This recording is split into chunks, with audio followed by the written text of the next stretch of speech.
বছর ধরে। ও এক প্রকার নিজের অস্তিত্ব টিকিয়ে রাখার জন্য আমার কাছে সাহায্য চায়। আমি নিজের কথা না ভেবে ওকে সাহায্য করি। আমার দ্বারা শিমুল আপু অন্তঃসত্ত্বা হতে পেরেছে, যা এতগুলো বছর এত চেষ্টা করেও সম্ভব হয়নি। তাহলে ও এসব নোংরামি কেন করতে যাবে? কেন ইচ্ছে করে আমাকে বিপদে ফেলবে? এটাই মাথায় ঢুকছে না আমার। বিশ্বাস করো পল্লব, তোমার কোনো প্রকার ক্ষতি করার উদ্দেশ্য আমার ছিল না। আমি শুধু তোমাকেই চেয়েছিলাম, আর কিছু নয়। এটা বলতে তোমার বাচ্চা না? আমার বড় ভাইয়ের স্ত্রী হও তুমি। আমি তোমার থেকে বয়সে আর সম্মানে দুটো জায়গা থেকেই নিচে। তোমার আমার সাথে এই বেহায়াপনা মানায় না। সিমরান ভাবি সংকোচ ভেঙে আবারও আমার কাছে চলে আসলো। তারপর আমাকে বলতে লাগলো, এটা বেহায়াপনা নয়, এটা আমার ভালোবাসা। আমি তোমাকে যেদিন প্রথম দেখেছিলাম সেদিন তোমার প্রতি একটু একটু দুর্বল সৃষ্টি হয় আমার। আমি তোমাকে কখনোই বলবো না আমাকে বিয়ে করো। আমি সারা জীবন তোমার ভাবি হয়ে থাকবো। শুধু আমায় তোমার শরীরের অধিকারটুকু দাও। Shut up, just shut up. তুমি এখন অন্য কারোর স্ত্রী। আমি তোমার কাছে একজন পরপুরুষ ছাড়া কিছুই নই। দর্পণ ভাইয়াকে ছেড়ে তুমি কারোর কথা ভাবতে পারো না, এটা গোটা। তোমার দর্পণ ভাইয়া কোনোদিন আমার অন্তরের চাপ পূরণ করতে পারবে না। ওর ভিতরে সেই ক্ষমতা নেই যে বয়সে ছোট হয়ে তোমার ভিতরে আসছে। জানো তো, সেই বিয়ের আগ থেকে তোমার মতন একজন শক্ত সামর্থ্য পুরুষ মনে মনে আশা করে রেখেছিলাম। কিন্তু আমার দুর্ভাগ্য দেখো, তোমার ভাইয়ার মতো একটা নপুংসক জুটেছে আমার কপালে। আমার ভাইয়ের বিষয়ে একটাও বাজে কথা বলবে না। আমি জানি ভাইয়া কতটা ভালোবাসে তোমায়, তোমার খেয়াল রাখে। আর তুমি কি না তার গীবত গাইছো আমার সামনে বসে? ঠিক আছে, আমি আর কখনো বলবো না এগুলো। সব ভুলে যাব। আজ রাতটা দুইজন একসাথে কাটাই, তারপর কাল থেকে সব ভুলে যাব। ভুলে যাব আমাদের দুইজনের ভিতরে কিছু হয়েছিল। না, এটা হয় না। আমাকে ক্ষমা করো। তুমি আমাকে যে দৃষ্টিতেই দেখো না কেন, আমার কাছে তুমি শুধুই আমার বড় ভাইয়ের বউ। আমি তোমার সাথে নোংরা কাজ করার কথা ভাবতেও পারি না। ভাবি আমাকে একটা ধাক্কা মেরে বিছানার উপর ফেলে দিল। তারপর আমার উপরে উঠে পড়ে। আমাদের দুজনের ঠোঁটের ব্যবধান মাত্র কয়েক সেন্টিমিটার। ভাবি ফিস ফিস করে বলতে লাগলো, প্লিজ আমায় নিরাশ করো না। এতটা কাছে এসে এভাবে চলে গেলে আমি তরপতে মরে যাব। তুমি ভাবতে পারছো না আমার মনের ভিতরে কি চলছে এখন। পায়ে পড়ি, এভাবে আমাকে ছেড়ে যেও না পল্লব। কয়েক মুহূর্তের জন্য ভুলে যাও আমি তোমার ভাবি। প্লিজ ছাড়ো আমায়, বড্ড অস্বস্তি লাগছে আমার। একটিবারের জন্য প্লিজ, আর কোনোদিন তোমার সামনে এই দাবি নিয়ে আসবো না। কিছু সময় সহ্য করো আমায়। না, অনুভব করতে পারছি ধীরে ধীরে সংযম হারাচ্ছি আমি। আর একটু দেরি হলে আজ বিরাট বড় ভুল হয়ে যেতে পারে আমার দ্বারা। একবার আমার ইন্দ্রিয় জাগ্রত হলে আর আটকে রাখতে পারবো না নিজেকে। এক ঝটকায় ভাবিকে সরিয়ে দিলাম। আমায় ক্ষমা করো ভাবি, তোমার যন্ত্রণাটা বুঝতে পেরেছি আমি। কিন্তু আমি কিছু করতে পারবো না। তবে কথা দিচ্ছি তোমার প্রবলেম আমি দূর করব। আমার ভাইয়াকে নিয়েই হ্যাপি থাকবে তুমি। এটা বলে শার্টটা হাতে নিয়ে রুম থেকে বের হয়ে যাই। তারপর সেটা গায়ে জড়াতে জড়াতে নিচের সিঁড়ির দিকে যেতে থাকি। সিঁড়ি থেকে নেমে নামার সময় একবার পেছন ফিরে তাকালাম। রুমের দরজাটা এখনো খোলাই আছে। রাতেই সিমরান ভাবি বাসায় চলে এসেছে। ভাগ্যিস ভাইয়া বাসায় নেই, নয়তো কি যে হয়ে যেত কে জানে। আমার জন্য যদি আমার ভাইয়ের সংসার ভাঙে, সেটা কিছুতেই মানতে পারবো না। দর্পণ ভাইয়ার স্থান আমার কাছে নিজের বাবার থেকে কোনো অংশে কম নয়। আব্বা বেশিরভাগ সময়ে বাড়ির বাইরে থাকতো। ছোটবেলায় ওই কোলে পিঠে করে মানুষ করেছে আমায়। আমার সমস্ত চাওয়া মুখ ফুটে বলার আগেই পূরণ করেছে, এমনকি এখনো করে চলেছে। কোনো কিছুর বিনিময়ে আমি ওকে কষ্ট পেতে দেখতে পারবো না। জানালার পাশে দাঁড়িয়ে কথাগুলো ভাবছিলাম। দেখতে পেলাম শিমু আপু আর প্রাচী বাইরে কোথাও একটা বেরিয়ে যাচ্ছে। হঠাৎ একটা বিষয় মাথায় আসলো আমার। ঘর থেকে বেরিয়ে শিমু আপুর রুমের দিকে গেলাম। ওর প্রেগনেন্সি রিপোর্টটা আমার এখনো দেখা হয়নি। আমার জানি না কেন ওটা দেখার ইচ্ছে হলো। অন্তর থেকে একটা অদ্ভুত সাড়া পেলাম। শিমু আপুর ঘরে ঢুকে চারদিকটা খুঁজতে থাকি। দরজাটা বন্ধ করিনি। দরজা বন্ধ করে খুঁজতে বিবেকে বাধছিল। যদিও এইভাবে পারমিশন ছাড়া কারোর ব্যক্তিগত জিনিসে হাত দেওয়া ঠিক না। খুঁজতে খুঁজতে এক পর্যায়ে রিপোর্টটা ওয়ার্ড্রোপের ভেতরে পেয়ে গেলাম। তারপর বের করে এনে খুলতে লাগলাম দেখার জন্য। কাগজগুলোর দিকে তাকিয়ে ভড়কে গেলাম আমি। অদ্ভুত তো, এসব কি দেখছি আমি? হাসপাতালের ফাইলের ভেতরে তো প্রেগনেন্সির কোনো রিপোর্ট নেই। কতগুলো অন্য কাগজ। প্রেগনেন্সি রিপোর্ট কোথায় গেল তাহলে? শিমু আপু সত্যি প্রেগনেন্ট তো? আচ্ছা, ও সেদিন রাতে আমার কাছে কি সত্যি কোনো বেবির জন্য এসেছিল তো, নাকি ওটা কোনো বাহানা ছিল? এই বিষয়টাই সকাল থেকে মাথায় ঘুরছিল আমার। এখন দেখছি সেটাই সত্যি প্রমাণ হচ্ছে। হঠাৎ শিমু আপু ঘরের ভিতরে ঢুকে পড়লো। আমি চমকে উঠলাম ওকে দেখে। এ কি, তুমি বাইরে যাওনি? না, কিন্তু তুই আমার ঘরে কি করছিস আর হাতে কি ওটা তোর? শিমু আপু আমার দিকে এগিয়ে এলো। আমি ওকে মেডিকেল রিপোর্টটা দেখিয়ে বলি, এটা না তোমার প্রেগনেন্সি রিপোর্টের ফাইল? হ্যাঁ। কিন্তু আমি তো ভেতরে কোনো রিপোর্ট পেলাম না, কতগুলো ভুলভাল কাগজ। শিমু আপু আমার কথা শুনে চারদিকে তাকিয়ে দরজাটা বন্ধ করে দিল। তারপর নিজের বিছানার চাদরের নিচ থেকে কতগুলো কাগজ বের করে আমাকে দেখায়। এই যে রিপোর্ট, আমি ইচ্ছে করে লুকিয়ে রেখেছিলাম। কিন্তু কেন? এই বাড়ির সবাই তো জানে তুমি প্রেগনেন্ট, তাহলে লুকোনোর কি আছে বুঝলাম না। আমি আমার ব্যক্তিগত কিছু প্রয়োজনে লুকিয়ে রেখেছি, তুই বুঝবি না এসব ব্যাপার। বাড়ির লোকজন ছাড়াও বাহির থেকে আরো কত লোক আসে এই বাড়িতে, জানিস তো? আচ্ছা, তা তুই প্রাচীর সাথে কোথায় বেরিয়েছিলে, আবার যেতে না যেতেই ফিরে আসলে?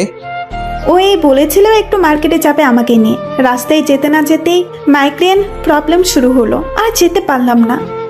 আমি শিমু আপুর কথা শুনে ঘর থেকে বেরিয়ে আসবো, ঠিক তখনও পেছন থেকে ডাক দিল আমায়। আচ্ছা, একটা কথা জিজ্ঞেস করি তোকে পল্লব। হ্যাঁ বলো। এই বিয়েতে তোর মত আছে তাই না? কোন বিয়েতে? কোন বিয়েতে আবার? তোর আর প্রাচীর বিয়েতে? তোমায় কে বললে এই কথা? না, এমনি আমার মনে হলো। তুমি আমাকে এখনো ঠিকঠাক চিনতেই পারোনি শিমু আপু। তুমি তো জানো তোমার গর্ভের এই বাচ্চাটা আমার ওর প্রতি কিছু দায়িত্ব আছে। শুধু ওর প্রতি কেন, আমার বাচ্চার মা তুমি, তোমার প্রতিও আমার কিছু কর্তব্য বোধ আছে। আমি কিনা এসব ছেড়ে অন্য কাউকে বিয়ে করে নেব, এটা ভাবলে কি করে তুমি? শিমু আপুর দিকে তাকিয়ে দেখলাম ওর চোখ বেয়ে জল গড়িয়ে পড়ছে। আমি ওকে নিয়ে বিছানার উপরে বসালাম। তারপর ওর চোখের জল মুছে দিতে দিতে বলি, প্লিজ কান্না করো না। আমি জানি তোমার উপর দিয়ে কি বয়ে চলছে। আমার এক্ষুনি গিয়ে উচিত সবটা আমার পরিবারকে জানানো। যদি ওরা তোমাকে মেনে নাও নেয়, দরকার পড়লে এই বাড়ি থেকে অন্য কোথাও চলে যাব আমরা। তারপরেও আমি নিজের কর্তব্য থেকে দূরে সরে আসবো না কখনোই। একটা কথা বলে রাখছি, তোমার আর তোমার এই বাচ্চার দায়িত্ব আজীবনের জন্য আমার। আর আমি এটাও চাই না আমার সন্তান অন্য কোনো কাপুরুষের পরিচয়ে বড় হোক। যদি তার জন্য তোমাকে বিয়ে করতে হয় আমি তাই করব, কিন্তু আমার মনের একটা খটকা দূর না হওয়া পর্যন্ত আমি যে সামনে পা বাড়াতে পারছি না। খটকা? কিসের খটকা? পরে বলবো তোমায়, যখন সেই খটকার সমাধান করতে পারবো। তুমি প্লিজ সেই কয়েকটা দিন সবকিছু সহ্য করে থাকো। আমি শীঘ্রই আমার পরিবারকে আমার ব্যাপারে সবটা জানাবো, তোমায় কথা দিচ্ছি। শিমু আপুকে কি করে বলি ও আমার সন্দেহের তালিকার বাইরে নয়? আমি এখন ওকে পুরোপুরি বিশ্বাস করতে পারছি না। যতদিন না পর্যন্ত নিজের বিশ্বাস ফিরে আসে আমি কিছুতেই ওকে আমার জীবনে স্থান দিতে পারবো না। শিমু আপুকে রেখে ওর ঘর থেকে বেরিয়ে গেলাম। বাইরে এসে দেখি ভাইয়া বসে বসে ফোন ঘাঁটছে। আমি ওর পাশে গিয়ে বসলাম। ভাইয়া আমার দিকে আর চোখে তাকিয়ে প্রশ্ন করে, কিরে, কিছু বলবি? হ্যাঁ, তোমার সাথে কিছু কথা ছিল আমার। কি কথা বল। না, আজ আর সংকোচ করলে চলবে না। ভাইয়াকে যে করেই হোক ওদের সমস্যার ব্যাপার আমায় বোঝাতে হবে। আমি ভালো করেই জানি ভাবি যেগুলো বলেছে তা মিথ্যে নয়। কোনো স্ত্রী এমনি এমনি এরকম একটা সেন্সিটিভ বিষয়ে স্বামীর ওপর দোষ চাপিয়ে দিতে পারে না। তুমি আর ভাবি হ্যাপি তো ভাইয়া? মানে, এ আবার কেমন প্রশ্ন? যা জিজ্ঞেস করেছি বলো। তোর দেখে কি মনে হয় আমরা অসুখী? কোনোদিন দেখেছিস আমাদের ভেতরে কথা কাটাকাটি হয়েছে? সব জিনিস দেখা যায় না ভাইয়া, যেটা দেখা যায় না আমি সেই দিক থেকেই জিজ্ঞেস করেছি তোমরা হ্যাপি কিনা। লক্ষ্য করছি ভাইয়া আমার কথা শুনে বেশ ইতস্তত বোধ করতে লাগলো। ও হয়তো এখনো বুঝে উঠতে পারছে না আমি কি বলেছি। বুঝলাম না, তুই এগুলো কি জিজ্ঞেস করছিস আমায়? কেন করছিস? বাবার মতো তোমাকেও বরাবর দেখে আসছি। বাইরের কাজ ব্যবসা এগুলোই তোমার একমাত্র প্রায়োরিটি। তুমি তো আমার থেকে বড়, তুমি আমার থেকে ভালো বোঝো। একজন স্ত্রীকে শুধু খাওয়া পড়া দিয়ে সুখী করা যায় না ভাইয়া, আরও অনেক বিষয় থাকে। ভাইয়া হা করে তাকিয়ে আছে আমার দিকে, কিছুই বলছে না আমায়। আর যদি তোমার কোনো প্রবলেম থেকে থাকে আমি বলবো তুমি ডাক্তার দেখাও, নিজের সংসারের দিকে মনোযোগ দাও। ভাবি হয়তো খুব একটা ভালো নেই। এই বলে আমি ভাইয়ার সামনে থেকে উঠে গেলাম। একটা কথা সত্যি, ভাইয়া আমার কথা ঠিকই বুঝতে পেরেছে, হয়তো লজ্জায় সেটা বুঝতে দিচ্ছে না। আমি চাইলেই ভাইয়াকে গত রাতের সব ঘটনা বলে দিতে পারতাম, তাতে কারোর কোনো দিক থেকে ভালো হতো না, ওদের সম্পর্কটা ভাঙতো। ভাইয়া আমার কথার গুরুত্বটা বোঝে যদি ভাবিকে একটা ভালো ফিডব্যাক দিতে পারে, তবে হয়তো ভাবি পাল্টেও যেতে পারে। কারণ আমি ভালো করে জানি ভাবি কিসের অপূর্ণতায় ভুগছে। ভাইয়া সেটা আগে পূরণ করতে পারলে হয়তো জল এত দূর গড়াতই না। সত্যি বলতে ভাবির থেকে ভাইয়ার ওপর বেশি রাগ হয় আমার। ওর উদাসীনতার জন্য ভাবি আজ পথভ্রষ্ট। আজকের সন্ধ্যায় আমি প্রাচীর জন্য ফার্মেসি থেকে কিছু ওষুধ কিনে আনি ওর মাইগ্রেন প্রবলেমের জন্য। ওষুধগুলোকে দেবার জন্য ওর রুমের ভেতরে ঢুকলাম, কিন্তু ভেতরে কোথাও প্রাচী নেই। ওর ল্যাপটপ আর ফোন টেবিলের উপরে পড়ে আছে। ওষুধগুলো রাখার জন্য টেবিলের ড্রয়ারটা খুললাম। ভেতরে চোখ পড়তেই চমকে উঠলাম আমি। ড্রয়ারের ভেতরে কতগুলো ছবি রাখা। এগুলো তো সব আমার আর শিমু আপুর সেই ঘনিষ্ঠ মুহূর্তের সময়ের। তার মানে সেই দিন ভিডিও করার সময় ছবিও তোলা হয়েছে। কারণ এই ছবিগুলো দেখে ভালো করে বোঝা যাচ্ছে এগুলো কোনোভাবেই ভিডিও ক্যাপচার করে বানানো হয়নি। প্রত্যেকটি ছবিতে আমার মুখমণ্ডলের ওপরে লাল লিপস্টিক দিয়ে ক্রস চিহ্ন এঁকে দেওয়া হয়েছে। কিন্তু এই ছবিগুলো প্রাচীর ড্রয়ারে কি করছে? তবে কি সেদিন রাতের ভিডিও? এটা হয় কি করে? ছবিগুলো বের করে একে একে আমি দেখতে লাগলাম। যতই দেখছি গা গুলিয়ে উঠছে। প্রাচী কিনা এগুলো নিজের কাছে লুকিয়ে রেখেছে, অথচ আমি এর কিছুই জানি না। তাহলে কি সেদিন রাতের ভিডিও রেকর্ডটা ওরই ছিল? কিন্তু সেটা কি করে সম্ভব? ওই রাতে বাড়িতে আমি, বাবা মা আর শিমু আপুই ছিল। তবে এটাও হতে পারে হয়তো কেউ বাইরে সত্যি ছিল। যখন আমরা ব্যস্ত ছিলাম সেই সুযোগে সে আমাদের ঘনিষ্ঠ মুহূর্ত রেকর্ড করেছে। হঠাৎ আমার চোখটা প্রাচীর ল্যাপটপের ওপর পড়লো। চারদিকটা তাকিয়ে দেখি কেউ নেই আশেপাশে। তড়িঘড়ি করে ল্যাপটপের কিবোর্ডের আঙ্গুল চালালাম। হতেই পারে এই ল্যাপটপের ভেতরে সেদিনের ভিডিওর কোনো ক্লু পেয়ে যাব।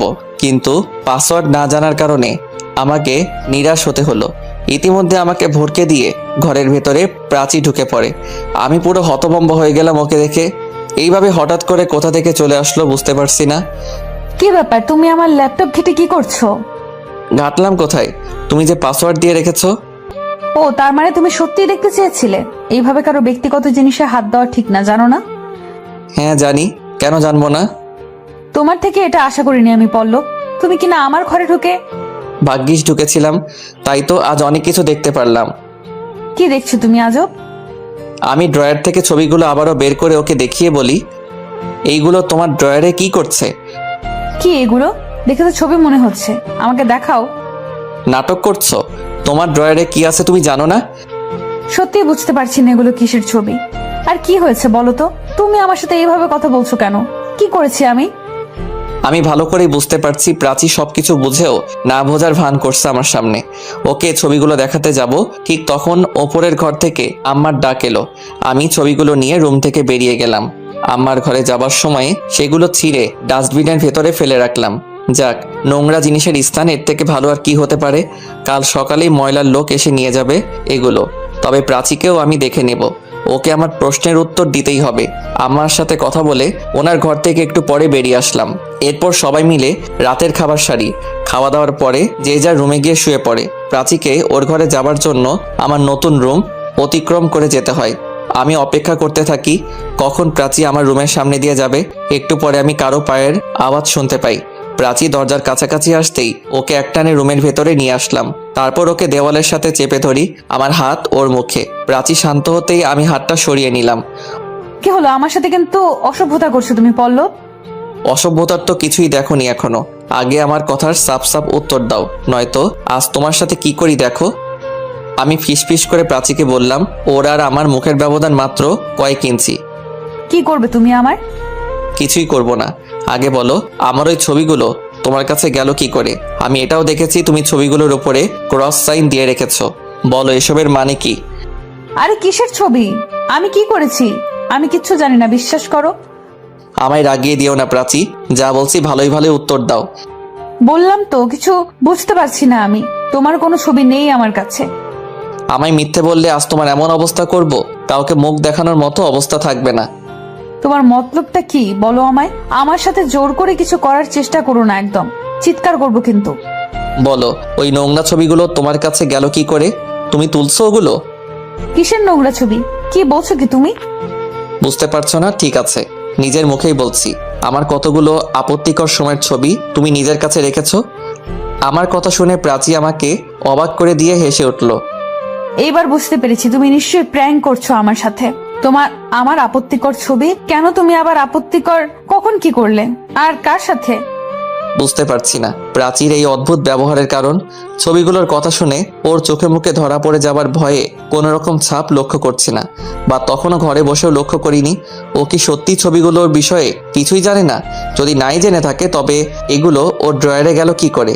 কোনো মানুষ হাতে নাতে ধরা পড়া সত্ত্বেও এরকম ব্যবহার করতে পারে, এটা কখনো আগে দেখিনি আমি। প্রাচীর হাবভাব দেখে মনে হচ্ছে ও সত্যি কিছু জানে না। ও উল্টা ভাবছে আমি মজা করছি ওর সাথে। বুঝতে পারছি না কিছুই। ভালোই করেছি ছবিগুলো ছিঁড়ে। ওকে একবার দেখালে ব্লান্ডার হয়ে যেতে পারতো, কিন্তু ও কি সত্যি কিছু জানে না নাকি এটাও নাটকের কোনো অংশ, সেটা বুঝবো কি করে? আমি আর কিছুই বললাম না, ওকে ছেড়ে দিলাম। আমার মনে হয় তুমি মজা করছো, নয়তো নেশা টেশা করেছো। যাও এবার ঘুমাও গিয়ে ঠান্ডা মাথায়, আর আমার সাথে এইসব সস্তার প্র্যাঙ্ক করতে এসো না। প্রাচী এক প্রকার বিদ্রুপ করে ঘর থেকে বেরিয়ে গেল। আমি শুধু তাকিয়ে রইলাম ওর দিকে। একবার ভেবেছিলাম শিমু আপুর সাথে এই নিয়ে কথা বলবো, কিন্তু সেও বাড়িতে নেই। সন্ধ্যাবেলা ওর কোনো একটা বান্ধবীর বিয়েতে গিয়েছে, আগামীকাল সকালে ফেরার কথা। আমি দরজাটা বন্ধ করে শুয়ে পড়লাম, কিছুতেই ঘুম আসছে না। বারবার ছবিগুলোর কথা মাথায় ঘুরপাক খাচ্ছে। এগুলো চিন্তা করতে করতে কখন যে ঘুমিয়ে পড়লাম খেয়াল নেই। মাঝরাতে হঠাৎ একটা চিৎকারের আওয়াজে ঘুম ভেঙে গেল আমার। হুড়মুড় করে বিছানার উপরে উঠে বসলাম। মনের ভুলে নয়তো কোথাও নাকি স্বপ্ন দেখেছি। একটু পরে আবারও একটা আওয়াজ ওপরের ঘর থেকে ভেসে আসলো। আমি রুম থেকে বেরিয়ে সেদিকে ছুটে গেলাম। যেতে যেতে আম্মা আর প্রাচীর সাথে দেখা হয়। ওরা আমার আগেই জেগে গিয়েছে। আম্মা আমাকে থামিয়ে দিয়ে প্রশ্ন করে, এই শব্দটা কোথা থেকে আসলো রে? আমার তো মনে হচ্ছে তোর ভাইয়াদের ঘরের ওই দিক থেকেই। হ্যাঁ, আমারও তাই মনে হচ্ছে। ভাইয়ার ঘরের দিকে ছুটে গেলাম আমরা। ওরা সচরাচর দরজা বন্ধ করে ঘুমায়, কিন্তু আজ খোলা দেখতে পাচ্ছি। ভয়ে ভয়ে সেই দিকে এগিয়ে গেলাম আমরা। না জানি সবার জন্য কি অপেক্ষা করছে।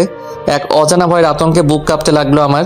রুমের লাইট অফ থাকাতে কিছুই দেখা যাচ্ছে না।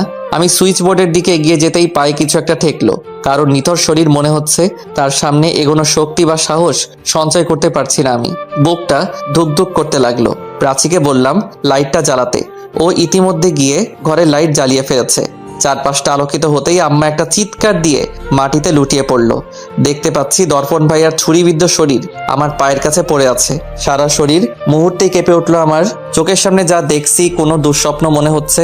বারবার মনে হচ্ছে এই বোধহয় স্বপ্নটা ভেঙে গেল, কিন্তু না। আমি ধীরে ধীরে বুঝতে পারি যা ঘটেছে সবটাই সত্যি। কেউ ভাইয়াকে খুন করতে এসেছিল। ভাইয়ার হার্টবিট এখনো শোনা যাচ্ছে। আশা হতো মনে, একটু হলেও আশার সঞ্চার হলো আমার। এদিকে আম্মা জ্ঞান হারিয়েছেন। প্রাচী তাকে নিয়ে খাটের উপরে শুয়ে দিল, আর চোখে মুখে পানি ছিটিয়ে জ্ঞান ফেরানোর অনবরত চেষ্টা চালিয়ে যাচ্ছে। ইতিমধ্যে ঘরের ভেতরে কোথা থেকে ভাবি ঢুকে পড়লো। আমি পেছন থেকে তার চিৎকারের আওয়াজ পেলাম শুধু। এত কিছুর ভেতরে ভাবির কথা মাথা থেকে বেরিয়েই গিয়েছিল। জানি না কোথা থেকে হঠাৎ হাজির হলো সে। ভাবি এসে ভাইয়ার দেহের সামনে লুটিয়ে পড়ে। দর্পণ, এটা কি হয়ে গেল তোমার? কে তোমার এত বড় সর্বনাশ করলো বলো আমায়? ভাবি প্রলাপ শুরু করে দিয়েছে। আমি ভাবিকে প্রশ্ন করি, তার আগে বলো তুমি এতক্ষণ কোথায় ছিলে? আমি আর কোথায় যাব, বাথরুমে গিয়েছিলাম। কিন্তু এতটুকু সময়ের ভিতরে কি হয়ে গেল এটা? ভাইয়াকে হাসপাতালে নিতে হবে। ওর হার্টবিট শোনা যাচ্ছে। এখনো সবকিছু শেষ হয়ে যায়নি। লক্ষ্য করলাম ভাইয়া বেঁচে আছে। এটা শুনে ভাবি যেন অবাক হয়ে গেল। তার চোখ মুখের এক্সপ্রেশন কিরকম জানি লাগছে। কোনো কিছুই স্বাভাবিক মনে হচ্ছে না। এই মুহূর্তে নিজেকে ভীষণ অসহায় মনে হচ্ছে। বাসায় আব্বাও নেই। পুরুষ মানুষ বলতে আমি একা। আমার অবস্থাও খুব একটা ভালো নয়। পারিপার্শ্বিক পরিবেশ আমাকে কিং কর্তব্য বিমূঢ় করে দিয়েছে। এরপর ধীরে ধীরে নিজেকে সামলে নিয়ে অ্যাম্বুলেন্সের নম্বরে কল দিলাম। কেন জানি না কিছুতেই কানেকশন পাচ্ছি না। হঠাৎ গুঞ্জনের কথা মাথায় আসলো আমার। ওর বাড়ি হাসপাতালের কাছেই। আর এক মুহূর্ত দেরি না করে ওর নম্বরে কল দিলাম। একটু পরে ও ফোন রিসিভ করে। কি খবর? এত রাতে ফোন দিয়েছিস কেন? এত কথা বলার সময় নেই ভাই, তুই তাড়াতাড়ি একটা অ্যাম্বুলেন্স ম্যানেজ করে আমাদের বাড়িতে আয়। অ্যাম্বুলেন্স? কেন রে, কি হয়েছে? ভাইয়ার অবস্থা খুব খারাপ গুঞ্জন। জানি না ওকে বাঁচাতে পারবো কিনা। তুই আর একটা কথা বলিস না, যত তাড়াতাড়ি পারিস চলে আয়। আচ্ছা, আমি আসছি। তোরা আল্লাহকে ডাকতে থাক, চিন্তা করিস না। গুঞ্জন ফোন কেটে দিল। এদিকে আম্মারও জ্ঞান ফিরেছে, যদিও তার মুখ থেকে কোনো শব্দ বের হচ্ছে না। মাঝে মাঝে ভাইয়ার নামের অস্পষ্ট উচ্চারণ শুনতে পারছি। ভাবি সমানে কান্না করেই যাচ্ছে। এই সময়ে প্রতিটা সেকেন্ড কয়েক ঘন্টার মতো মনে হচ্ছে আমার কাছে। নিজের মৃত্যু পথযাত্রী ভাইকে নিয়ে অপেক্ষার প্রহর গুনছি। কখন অ্যাম্বুলেন্সের আওয়াজ শুনতে পাবো, না জানি কখন ওর প্রাণটা চলে যায়। এই ভয়ে শরীরটা কেঁপে উঠছে বারবার। মিনিট 20 মধ্যেই গুঞ্জন অ্যাম্বুলেন্স নিয়ে হাজির হলো। আমরা সবাই মিলে ভাইয়াকে অ্যাম্বুলেন্সে তুললাম। ভাবিও হাসপাতালে যাবার জন্য কান্নাকাটি করতে লাগলো। আমরা আম্মাকে বুঝিয়ে হাসপাতালের উদ্দেশ্যে রওনা দিলাম। প্রাচীকে দায়িত্ব দিয়ে গেলাম যেন ও আম্মাকে সামনে রাখে। আব্বাকেও ফোন করা হয়েছে, হয়তো কালকের ভেতরেই চলে আসবে। পরের দিন সকালবেলা ভাইয়ার অপারেশন সম্পন্ন হয়েছে। এখনো জ্ঞান ফেরেনি ওর। 24 ঘন্টা না পেরোলে ডাক্তার কিছুই বলতে পারছে না। আমি বাড়িতে প্রাচীর নম্বরে কল দিলাম। প্রাচী, আম্মা কেমন আছে? এখন মোটামুটি সুস্থ। বারবার ভাইয়ার কথা জিজ্ঞেস করছে। আচ্ছা, ভাইয়ার কি অবস্থা এখন? অবজারভেশনে আছে। 24 ঘন্টা না কাটা পর্যন্ত ডাক্তার কিছুই বলতে পারছে না। তুমি একটা কাজ করো, কি কাজ? আম্মাকে বলো ভাইয়া মোটামুটি সুস্থ আছে। আর যদি এখানে আসার জন্য জোরাজোরি করে, বলবে ভাইয়া সুস্থ হলে আমি নিজেই গিয়ে তাকে নিয়ে আসবো। ঠিক আছে, সাবধানে থেকো তোমরা। ফোনটা রেখে চারদিকে তাকাতে লাগলাম। কোথাও ভাবিকে দেখতে পাচ্ছি না। আমি আরেকটু সামনে গিয়ে তাকে খুঁজতে থাকি। হঠাৎ হাসপাতালের করিডোরের দিকে দৃষ্টি গেল আমার। ভাবি কারোর সাথে ফোনে কথা বলছে। আমি তাকে পেছনে দাঁড়িয়ে আছি, এখনো বুঝে উঠতে পারিনি। বুঝতে পারছি না কার সাথে এইভাবে ফিস ফিস করে কথা বলছে। যার স্বামী কিনা মৃত্যুর সাথে পাঞ্জা লড়ছে, সে এইভাবেই নিশ্চিন্তে ফোনালাপে ব্যস্ত থাকে কি করে? বড্ড অদ্ভুত ব্যাপারটা। আমি ভাবির দিকে এগোতে থাকি। আরেকটু কাছে যেতেই ভাবি আমার উপস্থিতি টের পায়। ফিরে তাকালো আমার দিকে। এ কি, তুমি এখানে কি করছো? আমি কি করছি সেটা না জানলেও চলবে। আগে বলো তুমি কি করছো?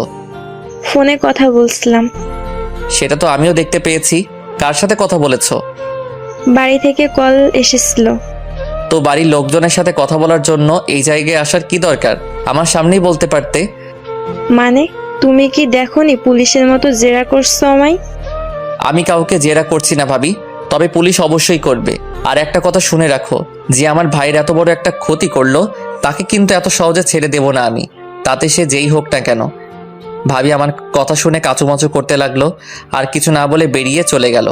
গতকাল রাত থেকে ভাবির গতিবিধি ব্যবহার কিছুই ভালো লাগছে না আমার। তার সবকিছু আমার মনে সন্দেহের সৃষ্টি করছে। আমি আবারও ফোনটা হাতে নিয়ে শিমু আপুর নম্বরে ডায়াল করি। সেই মাঝরাতের পরে এখন একটু ফ্রি হলাম। ওকে বিষয়টা এক্ষুনি জানানো দরকার। ওর নম্বরে ডায়াল করতেই নম্বর নট রিচেবল বলছে। হতে পারে নেটওয়ার্ক প্রবলেম। আবারও কয়েকবার ট্রাই করলাম, বারবার একই প্রবলেম। উপায়ন্তর না পেয়ে আপুর নম্বরে কল দিলাম। আপু আমাদের বেশ পরিচিত, শিমু আপুর বান্ধবী। গতকাল রাতে ওরই বিয়ে হয়েছে। হ্যালো আপু, কেমন আছো তোমরা? আমরা ভালো আছি ভাই, কিন্তু তোমরা এটা কি করলে বলো তো? বিয়েতে আসার কথা দিয়েও কেউ আসলে না। আর বলো না, অনেক কিছু হয়ে গেছে এইটুকু সময়ের ভেতরে, পরে জানতে পারবে। আচ্ছা, তা এখন ফোন করলে কি মনে করে? শিমু আপুর কি খবর? ওকে ফোনে পাচ্ছি না কেন? ও তোমার আশেপাশে থেকে থাকলে আমার কথা বলো। শিমু? কি বলছো ভাই? ও তো আসেনি বিয়েতে। তোমায় তখন কি বললাম আমি? বুঝতে পারোনি? আপুর কথা শুনে আমি বেশ অবাক হলাম। কি, শিমু আপু বিয়েতে যায়নি? না, কেন? ওর কি আসার কথা ছিল নাকি? আপুর কথা শুনে মাথাটা যেন ভন ভন করে ঘুরতে লাগলো আমার। শিমু আপু বিয়েতে যায়নি, তাহলে বিয়ের কথা বলে কোথায় গিয়েছে ও? আচমকা লক্ষ্য করলাম কেউ আমার পেছনে যেন দাঁড়িয়ে আছে। আমি ফিরে তাকাতেই ভাবি আমার চোখের আড়ালে চলে গেল। এতক্ষণ সে দাঁড়িয়ে দাঁড়িয়ে আমার সব কথা শুনছিল। আমি আর সময় নষ্ট না করে ভাবির পিছু নিলাম। ভাবি আমাকে দেখতে পেয়ে থেমে গেল। আমি এগিয়ে যাই তার দিকে। কি ব্যাপার ভাবি, তুমি এতক্ষণে দাঁড়িয়ে দাঁড়িয়ে আমার সব কথা শুনছিলে তাই না? বিশ্বাস করো আমায়, কোনো খারাপ উদ্দেশ্য নেই। আমি জাস্ট কথাগুলো শুনতে চেয়েছিলাম। তাই নাকি? তা কি শুনলে? আর আড়ি পেতে আমার কথা শোনার কি এমন দরকার পড়লো তোমার? শিমু তারিনের বিয়েতে যায়নি, তাই না? সেটা তোমার জেনে কি হবে? কিসের এত আগ্রহ তোমার? কিসের আগ্রহ মানে? দেখো, আমি জানি শিমু একটা সন্দেহজনক কাজ করছে। আর দর্পণ শুধু তোমার ভাই নয়, ও আমার হাজব্যান্ডও। ওর এত বড় একটা ক্ষতি কে করছে সেটা আমি জানতে চাইবো না? কি করে হয়? একদম নাটক করো না আমার সাথে। আমি ভালো করেই জানি আমার ভাইকে তুমি কেমন চোখে দেখো। তোমার বিন্দুমাত্র সিম্প্যাথি নেই ওর জন্য। তুমি এটা বলতে পারলে আমায়? হ্যাঁ পারলাম, কারণ আমি তোমার আসল রূপটা ভালো করেই জানি। তুমি আমার সাথে সেদিন রাতে কি ব্যবহারটাই না করেছিলে ভুলে গেছি ভেবেছ? সিমরান ভাবি আমার কথা শুনে কাঁদতে লাগলো। যদিও সবটাই তার মায়া কান্না, ভালো করেই বুঝতে পারছি। একটু পরে একজন নার্স আসলো আমার কাছে। আপনার নাম পল্লব হাসান? হ্যাঁ বলুন। শিমু নামে কেউ দেখা করতে এসেছে আপনার সাথে। উনি রিসেপশনে আছে, আপনাকে খুঁজছে। কি, শিমু আপু এসেছে হাসপাতালে? জি। শিমু আপুর কথা শুনে আমি ছুটে গেলাম রিসেপশনের দিকে। লক্ষ্য করলাম ভাবিও আমার পেছন পেছন আসতে লাগলো। আমি আরেকটু সামনে যেতেই দেখি শিমু আপু আমাকে খুঁজতে খুঁজতে এদিকেই আসছে। আমি এগিয়ে গেলাম ওর দিকে। পল্লব, এটা কি করে হয়ে গেল? আমি তো বুঝতে পারছি না কিছুই। সে তো আমরাও কেউ বুঝতে পারছি না। কাল রাতে কেউ আমাদের বাড়িতে এসেছিল ভাইয়াকে খুন করার উদ্দেশ্য নিয়ে। পুলিশদের খবর দিসনি? হ্যাঁ, ওনারা সকালে এসেছিল। ভাইয়ার জ্ঞান ফিরলে জিজ্ঞাসাবাদ করা হবে। ডাক্তার 24 ঘন্টার অবজারভেশনে রেখেছে ওকে। আমি একটু দেখতে পারি, আমায় নিয়ে চল। সেসব হবে, আগে বলো বিয়েবাড়িতে কেমন কাটলো তোমার? আমি দেখতে চাইছি শিমু আপু এবার কি উত্তর দেয়। ও মিথ্যে বলে বেশ সহজেই ধরতে পারবো আমি। আর বলিস না, আমার বিয়েতে যাওয়া হয়নি রে। জানি না তারিন মনে মনে কি না কি বলে গালি দিচ্ছে আমায়। কেন শিমু, কি এমন ঘটলো যে তুমি নিজে বন্ধুর বিয়েতে যেতে পারলে না? মাঝ রাস্তায় ব্রিজ ভেঙে যাবার কারণে রাস্তা ব্লক করা ছিল সারা রাত। তখন শর্টকাট দিয়ে যাব, তারও কোনো উপায় ছিল না। সারা রাত গাড়িতে বসে বসে কাটিয়ে দিলে? না, আমরা একটু পরেই বাড়ির দিকে প্যাক করি। ভোরবেলা বাড়িতে পৌঁছে প্রাচীর কাছে সবটা শুনলাম। আমি তখনই হাসপাতালে চলে আসলাম। ওই লেট করে আসতে বললো। গল্প দিচ্ছ না তো? দেখো, পুলিশ কিন্তু সবটা খুঁজে বের করবে, তখন কেউ বাঁচতে পারবে না। সিমরান ভাবি, আমি মিথ্যে কেন বলবো? আর শুধু তুমি কেন, আমিও চাই দর্পণ ভাইয়া তার উপরে হওয়া অন্যায়ের বিচার পাক। আমি শিমু আপু আর সিমরান ভাবি দুজনকেই শান্ত হতে বলি। ওরা আমার কথা শুনে চুপ হয়ে যায়। হাসপাতালে বসে বসে অপেক্ষা করা ছাড়া কোনো উপায় নেই আমাদের কাছে। 24 ঘন্টা কাটতে এখন অনেক সময় বাকি। ভাবিকে ডেকে আমি বললাম সে যেন বাড়িতে চলে যায়। ওইদিকে প্রাচী একা আছে। ওর একার পক্ষে আম্মাকে সামলানো, বাড়ির অন্যান্য কাজ করা কষ্টকর। ভাবি বাড়িতে চলে গেল, আমি আর শিমু আপু হাসপাতালে থেকে গেলাম। বিকেলবেলা আমি রিসেপশনের পাশে বসে আছি। শিমু আপু আমার পাশে এসে বসলো। ও আমার কাঁধের উপর হাত রাখলো। আমি ফিরে তাকাই ওর দিকে। বুঝতে পারছি কিছু বলতে চাইছে আমাকে। কিছু বলবা? আমাদের সন্তানের কি কোনো সুরাহা হবে না? আমরা ওর সাথে কোনো অন্যায় করছি না তো? শিমু আপু এটা বলে নিজের পেটের দিকে তাকিয়ে হাত বুলাতে লাগলো। ওর গর্ভ ধীরে ধীরে প্রকাশ পাচ্ছে। কিছুদিনের ভেতর সবাই বুঝতে পারবে। এক দৃষ্টিতে তাকিয়ে রইলাম ওর গর্ভের দিকে। ভাবতে অদ্ভুত অনুভূতি হচ্ছে, আমার সন্তান বড় হচ্ছে ওখানে। না ভাইয়া, সুস্থ হলে আর দেরি করব না। আমি সবাইকে সবটা খুলে বলবো। এই নিষ্পাপ শিশুরা যেন আমার পরিচয় পৃথিবীতে ভূমিষ্ঠ হতে পারে। ও তাজ ভাইয়ের মতো একটা নোংরা মানুষের সন্তান হিসেবে এই পৃথিবীতে আসুক আমি চাই না। ভাইয়াকে সুস্থ হতে দাও, তারপর আমি একটা ব্যবস্থা করছি। আর কারোর সাথে কোনো অন্যায় হবে না, তুমি নিশ্চিত থাকতে পারো। আমাদের সন্তানের সাথে তো নয়ই। শিমু আপু আমার কথা শুনে যেন স্বস্তির নিঃশ্বাস ফেললো। এরপর ডাক্তারের সাথে কথা বলে আমরাও বাড়িতে চলে আসলাম। আবার কাল সকালে যাব। বাড়িতে পৌঁছে প্রথমে আম্মার ঘরে যাই। তার সাথে কথা বললাম। সবার মুখ মলিন। মনে হচ্ছে এর থেকে হাসপাতালে থাকাই ভালো ছিল। অন্তত সবার মলিন মুখ দেখতে হতো না এইভাবে। পুরো বাড়ি জুড়ে একরকম শোকাবহ অস্থির পরিবেশ আমার দম বন্ধ করে দিচ্ছে। রাতের বেলা রিংটং এর আওয়াজে ঘুম ভেঙে গেল। স্ক্রিনের দিকে তাকিয়ে দেখি আব্বা কল করেছে। ফোনটা রিসিভ করি। কিরে, তোরা কোথায়? আমরা তো বাড়িতে চলে এসেছি, আপনি কোথায়? আমি একটু হাসপাতালে এসেছি। পথে গাড়ি খারাপ হয়েছিল, তাই ফিরতে এত দেরি হলো। আপনি কি এখন বাড়ি আসবেন? না, এখন আর ফিরে কি করব? তোরা কাল সকালে আসবি না আবার? আমরা সবাই সকালে হাসপাতালে আসছি। আপনাকে কষ্ট করে এখন আর বাড়িতে আসতে হবে না। আব্বার সাথে কথা বলতে বলতে জানালার দিকে চোখ পড়লো আমার। পূর্ণিমার আলোতে বাহিরে সবকিছু মোটামুটি দেখা যাচ্ছে। হঠাৎ খেয়াল করলাম কেউ যেন একটা সামনের দিকে হেঁটে গেল। ফোনটা রেখে জানালার পাশে গিয়ে দাঁড়াই। হ্যাঁ, সত্যিই তো, কেউ একটা হেঁটে বাগানের দিকে যাচ্ছে। আমি আর বিন্দুমাত্র দেরি না করে রুম থেকে বেরিয়ে যাই। তারপর বাগানের দিকে এগোতে থাকি। এই বাগানের পাশ দিয়ে রাস্তা বয়ে গেছে। দিনের বেলাতে এই জায়গায় গিয়ে গাড়ি চলাচল করে। বাগানের কাছাকাছি আসতেই যা দেখতে পেলাম নিজের চোখে বিশ্বাস করতে পারছি না। একটা মেয়ের হাতে ধারালো ছুরি। ছুরির অগ্রভাগে রক্তের দাগ স্পষ্ট।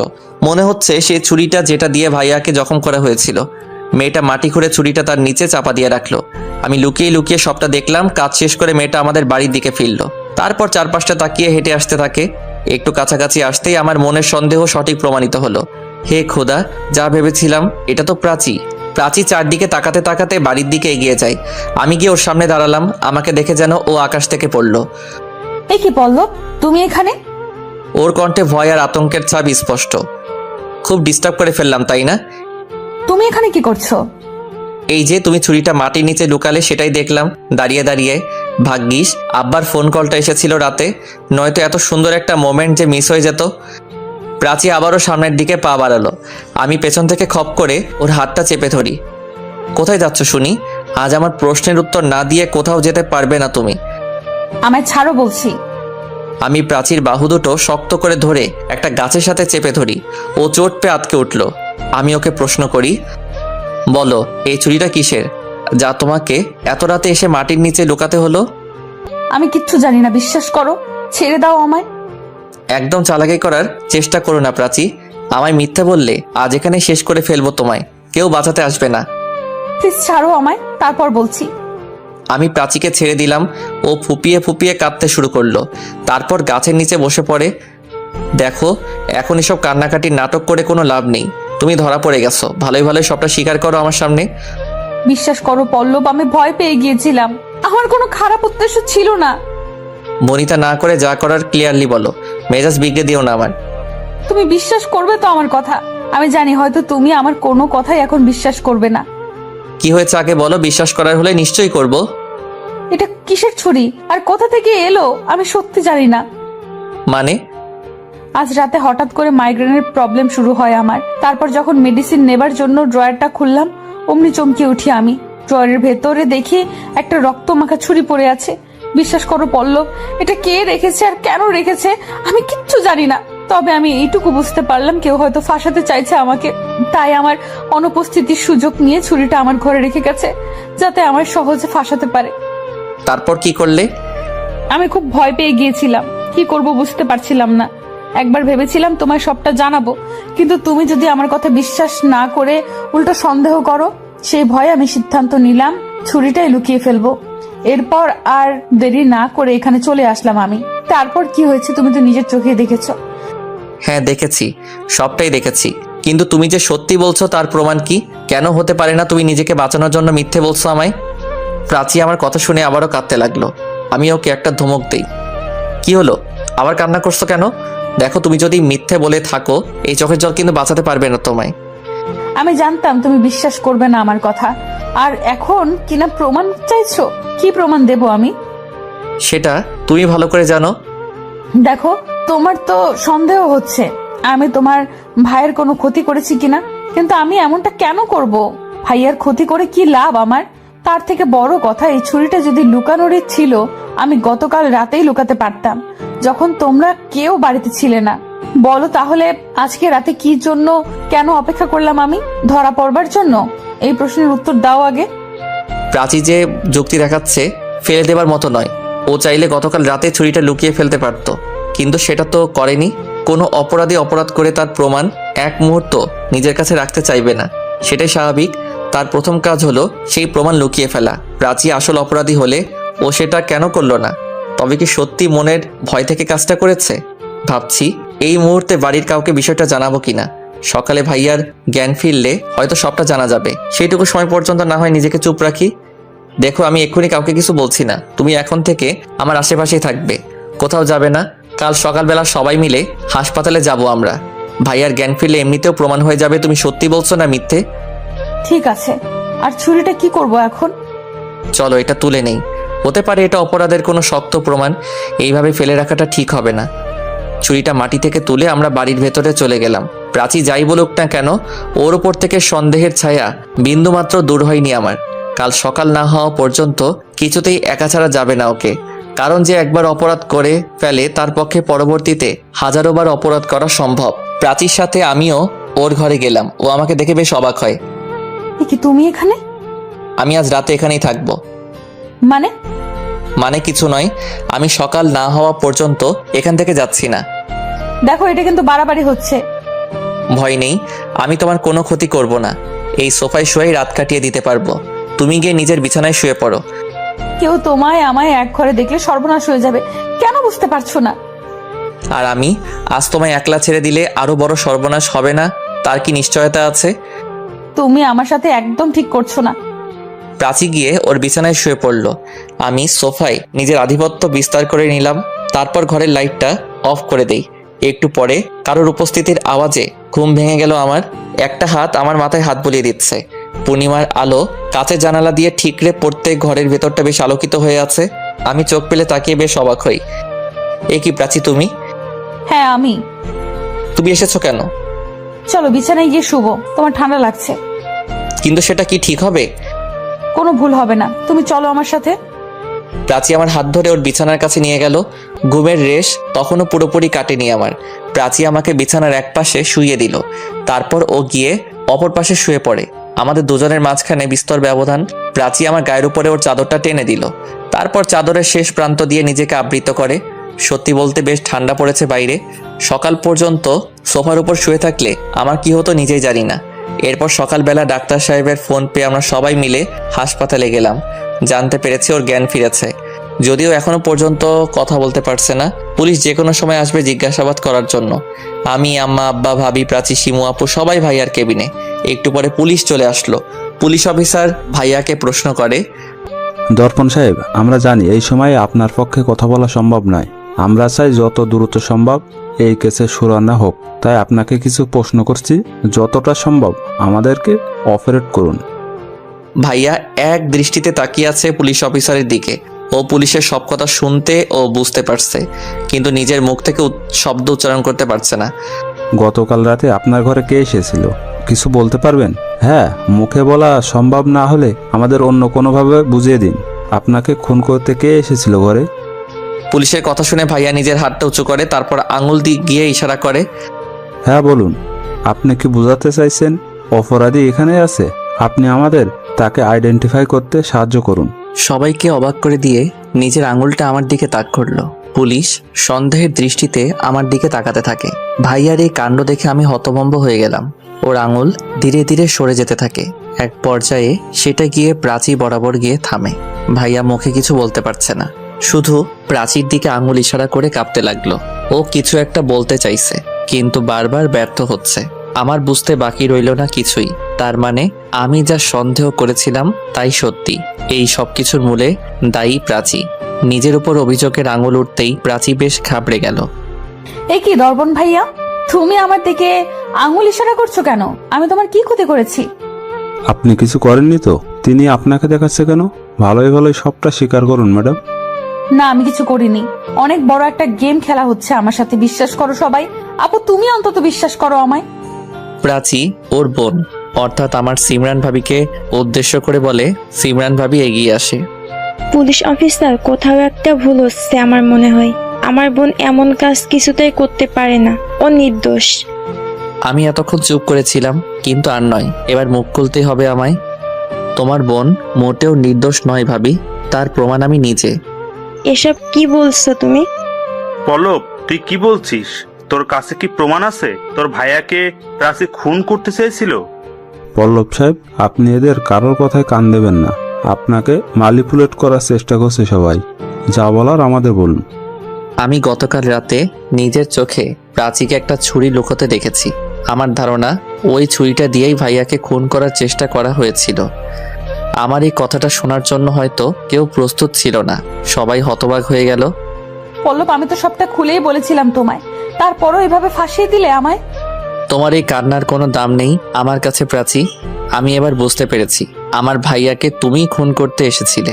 ভাইয়া তো আর মিথ্যা বলবে না। ওর কি শত্রুতা আছে তোমার সাথে বলো? একদম ঠিক বলেছেন পল্লব সাহেব। আপনার ভাই যেহেতু কালপিট নিজে আইডেন্টিফাই করেছে, তাছাড়া আপনিও সাক্ষী দিলেন, আমরা ম্যাডামকে গ্রেপ্তার করতে বাধ্য হচ্ছি। পুলিশের কথা শুনে প্রাচী প্রচন্ড ভয় পেয়ে গেল। ও রীতিমতো হাউমাউ করে কান্না শুরু করে দিল। আপু আমাকে বাঁচা, আমি কিচ্ছু করিনি, বিশ্বাস কর। আমাকে ফাঁসানো হচ্ছে।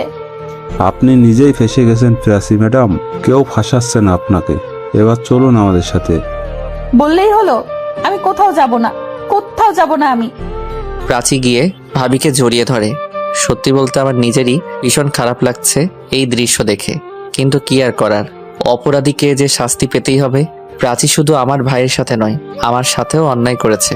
সেই দিনে ওর রুমে টেবিলের ড্রয়ারে আমি কিছু ছবি পেয়েছিলাম। তার মানে প্রাচী সেদিন মিথ্যে বলেছিল আমায়।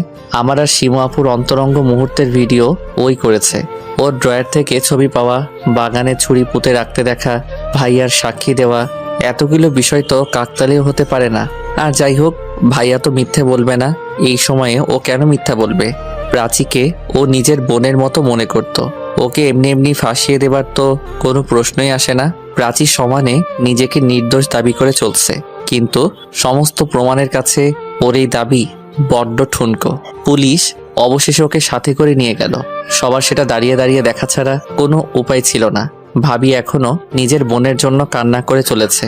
বোনের জন্য তার খুব কষ্ট হচ্ছে, এইটুকু বুঝতে পারছি আমি। এরপর পুলিশ আমাদের বাড়ি থেকে ছুরিটা এভিডেন্স স্বরূপ নিয়ে যায়। ভাইয়াকেও 2 দিন পরে হাসপাতাল থেকে ছেড়ে দেওয়া হলো। আমরা ওকে বাড়িতে নিয়ে আসলাম। তবে এখনো একটা বিষয় পরিষ্কার হলো না, প্রাচী কেন ভাইয়ার এত বড় একটা ক্ষতি করলো? কি উদ্দেশ্য ছিল ওর? আর আমাদের সেই ভিডিওর ব্যাপারে তো আর পুলিশ জিজ্ঞাসাবাদ করবে না, জানি না সেই রহস্যের সমাধান কবে হবে। তবে আমি এই মুহূর্তে চাই ভাইয়ার অপরাধী উপযুক্ত শাস্তি পাক, ওর সাথে সবার আগে ন্যায় বিচার হোক। পুলিশের সাথে কথা বলার জন্য একটা ফোন কল দিলাম। হ্যালো, আমি পল্লব হাসান বলেছিলাম। কোন পল্লব হাসান? দর্পণ হাসানের ছোট ভাই, যার সাথে কয়েকদিন আগে জি জি বলুন। একটা ইনফরমেশন জানার ছিল আপনাদের থেকে। বলুন, আমরা কিভাবে সাহায্য করতে পারি আপনাদের? প্রাচী আমার ভাইয়ার শ্যালিকা, ও কি এখনো পর্যন্ত কিছু স্বীকার করেছে? কিছু জানতে পারলেন আপনারা? না, সেরকম কিছু জানতে পারলে আমরা নিজেরাই কনফার্ম করব আপনাদের। উনি কিছুতে মুখ খুলতে চাইছেন না, বারবার নিজেকে নির্দোষ দাবি করছেন। অবশ্য সব অপরাধী প্রথমে এটাই বলে। আচ্ছা ঠিক আছে, কিন্তু জানতে পারলে জানাবেন। ধন্যবাদ। আজ সন্ধ্যাবেলা আমরা সবাই বাড়ির ড্রয়িং রুমে। শিমু আপুর প্রেগন্যান্সির বয়স প্রায় 5 মাস, তাই আমি সিদ্ধান্ত নিয়েছি সবাইকে সবটা খুলে বলবো। আম্মা আমাকে উদ্দেশ্য করে বলে, দেখ বাবা, আমরা তো চেয়েছিলাম প্রাচীর সাথে তোর বিয়েটা দিতে, কিন্তু আমাদের বদনসিব সেটা আর হয়ে উঠলো না। জানি না প্রাচী এমন একটা কাজ কেন করলো, ওর কি শত্রুতা ছিল আমাদের সাথে। আম্মা বাদ দাও না, আমরা ওর বিষয়ে এই বাড়িতে আর কথা নাই বলি। তবে আজকে আমার একটা জরুরি কথা বলার আছে সবার সাথে। জরুরি কথা? কিসের জরুরি কথা? ভাইয়া হুইল চেয়ারে বসে আছে, ওর পাশে ভাবি দাঁড়িয়ে, আব্বা আম্মা আমার মুখোমুখি। শিমু আপু ওর ঘরেতেই আছে। আমি ওকে এখন এখানে আসতে নিষেধ করেছি। আমি সবার দিকে এক প্রস্ত তাকিয়ে বলতে লাগলাম, তোমরা আমার বিয়ে দিতে চেয়েছিলে একজনের সাথে, কিন্তু কোনো কারণে সেটা হয়নি। হয়তো আল্লাহ চাননি। আমরা ওনার ইচ্ছের উপরে কি করতে পারি? তুই আসলে কি বলতে চাইছিস? আম্মা, আমি বিয়ে করব, তবে প্রাচীকে নয়, অন্য কাউকে বিয়ে করব আমি। ভালো কথা। তা তোর পছন্দের কি কেউ আছে? যদি থেকেই থাকে এতদিন জানাসনি কেন আমাদের? সেই বাড়িতেই আছে। কি এই বাড়িতেই আছে? কার কথা বলছিস তুই? আমি শিমু আপুকে বিয়ে করতে চাই। আমার এই কথা শুনে সবাই স্তম্ভিত, একে অপরের মুখের দিকে তাকাতে লাগলো সবাই। বুঝতে পারছি সবার কাছে ভীষণ অদ্ভুত লাগছে হয়তো আমার কথাগুলো। কি মানে, তোর কি মাথা খারাপ হয়ে গেছে নাকি পল্লব? কি বলছিস তুই এসব? এটা ছাড়া কোনো উপায় নেই আম্মা, এই বিয়েটা করতেই হবে আমাকে। তোমরা যদি না মানো তারপরেও করতে হবে। শিমু আর তোর বয়সের কত ফারাক জানিস? তাছাড়া ওর একবার বিয়ে হয়েছে, আগের স্বামীর বাচ্চা ওর পেটে। তুই আর কাউকে পেলি না বিয়ে করার জন্য? সি, এত বড় বদ চিন্তা মাথায় আসলো কি করে তোর শুনি? তোমাদের সবার শুনতে খুব খারাপ লাগবে, জানি না এটা শোনার পরে আমার সাথে কি করবে তোমরা। তবে সত্যিটা হলো শিমু আপুর এই বাচ্চাটা তাজ ভাইয়ার নয়, বাচ্চাটা আমার। আমার কথা শুনে সবাই যেন আকাশ থেকে পড়লো। কে কি বলবে ঠিক বুঝে উঠতে পারছে না। আমি এরপর আম্মা আব্বাকে সবটা খুলে বললাম, যদিও সেটা আমার জন্য খুব একটা সহজ ছিল না, কিন্তু নিজের সন্তানের জন্য এইটুকু তো করতেই হবে। আমার দায়িত্ব ছিল সবাইকে সবটা জানানো। ওরা আমাদের দুজনকে মেনে না দিলে যা করার আমাকেই করতে হবে। আব্বা আম্মা সেদিনের মতো আর কিছু বলল না। এর পরের দিন আব্বা আমাকে তাদের ঘরে ডাকলো। আমি বেশ ভয় আর দ্বিধাদ্বন্দ্বের ভেতরে আছি, না জানি কোন সিদ্ধান্ত অপেক্ষা করছে আমার জন্য। আম্মা আব্বা রুমে ঢুকে দেখি তারা আমার জন্য অপেক্ষা করছে। হ্যাঁ আব্বা বলুন, ডেকেছিলেন আমায়? হ্যাঁ, কথা আসছে বলেই তো ডেকেছি। কাল তুমি আমাদের যা বলার বলেছো, আজকে আমরা বলবো, তুমি শুনবে। হ্যাঁ বলুন। তুমি যে কাজ করেছো সেটা কখনো ক্ষমা করতে পারবো না আমরা। আমরা তোমাকে লেখাপড়া শিখিয়ে মানুষ করেছি, নিশ্চয় এরকম একটা জীবন দেওয়ার জন্য নয়। এখন তুমি যদি জেসে নিজের সর্বনাশ ডেকে আনো, কি করতে পারি আমরা? আমি ঠিক বুঝতে পারছি না তোমাদের কথা। তোমার আর শিমুর ব্যাপারটা যতদূর পর্যন্ত গড়িয়েছে, আমরা চাই এই নিয়ে আর যেন কেউ জল ঘোলা করার সুযোগ না পাই।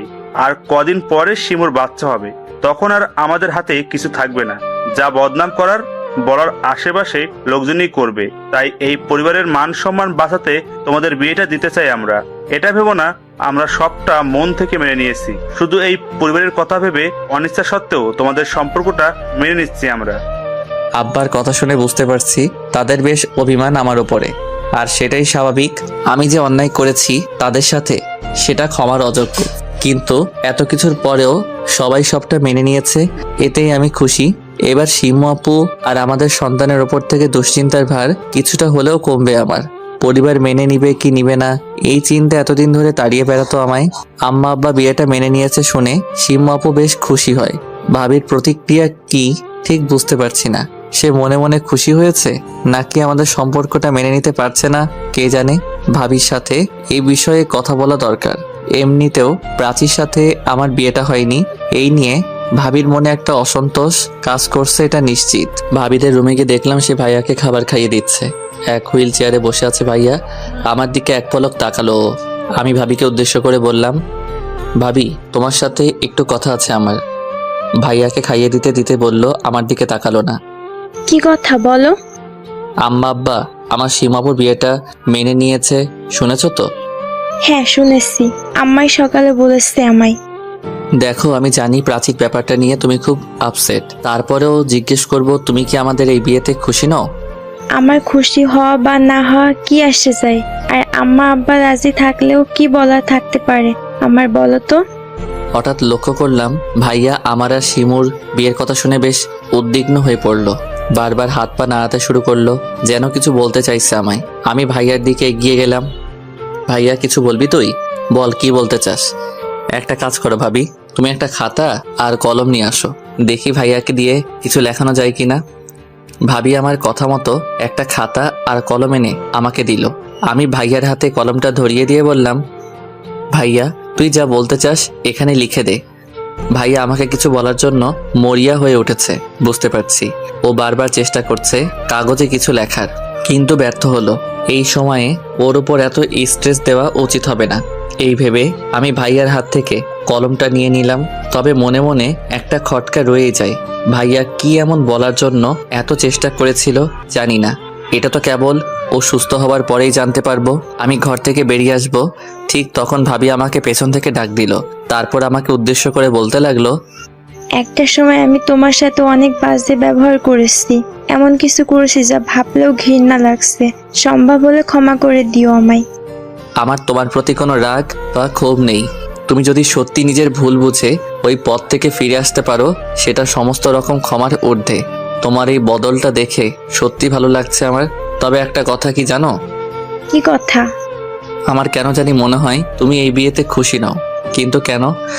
দেখো আমি আগেই বলেছি, আমার খুশি অখুশির উপর কিছু নির্ভর করে না। তবে আল্লাহর কাছে এটাই চাইবো, তোমার ভালো হোক, এটাই চাই। যা করার একটু চিন্তা ভাবনা করে করো। এটা বলে ভাবি ঘরের ভেতরে চলে গেল। বুঝতে পারলাম না কিসের ইঙ্গিত দিল আমায়। ভাবি কিছু একটা বলতে গিয়েও বলতে পারছে না, এইটুকু বুঝতে পারছি আমি। যাই হোক, পরে না হয় আবার কথা বলবো ভাবির সাথে। এই ভেবে নিজের ঘরের দিকে পা বাড়ালাম আমি। যেতে যেতে একটা অদ্ভুত ব্যাপার লক্ষ্য করি আমি। কেউ গায়ে চাদর জড়িয়ে বাড়ির গেট থেকে বেরিয়ে যাচ্ছে। মুখ ঢাকা থাকার কারণে কিছুই বুঝতে পারছি না। আমি চুপি চুপি তাকে অনুসরণ করতে থাকি। লোকটা ততক্ষণেও গেট পেরোতে পারেনি। সে কিছু বুঝে ওঠার আগেই আমি পেছন থেকে গিয়ে তাকে খপ করে ধরে ফেললাম। কি ভেবেছিলে আমায় ফাঁকি দিয়ে পালিয়ে যাবে? সে আর হচ্ছে না। আমাদের ধস্তাধস্তির আওয়াজ শুনে বাড়ির সবাই বাইরে বেরিয়ে আসলো। আম্মা আব্বা শিমু আপু ভাবি সবাই। ভাবি বলে উঠলো, আরে কে এটা? এত রাতে আমাদের বাড়িতে কি করছে? চুরি টুরি করতে আসেনি তো? চাদরটা টেনে খুলে দাও ওর। ভাবি এগিয়ে এসে আমাকে সাহায্য করে। লোকটার উপর থেকে চাদরটা সরিয়ে দিতেই সবাই অবাক দৃষ্টিতে তাকিয়ে রইল সেই দিকে। এ কি তাজ ভাইয়া, তুমি এত রাতে আমাদের বাড়িতে চোরের মতো ঢুকে কি করছো? শিমু আপু তাজ ভাইয়ার দিকে এগিয়ে আসে, তারপর সপারে তার গালে একটা চর বসিয়ে দিল। উপস্থিত সবাই চমকে উঠল শিমু আপুর এই আচরণে। তোমাকে না বলেছি এই বাড়িতে আসবে না, তারপরেও কেন এলে? আমার ভুল হয়েছে, ক্ষমা করো আমায়, আর কখনো তোমায় বিরক্ত করব না। শিমু আপু কি হয়েছে আমাকে বলো। তাজ ভাইয়া এত রাতে আমাদের বাড়িতে কি করছে?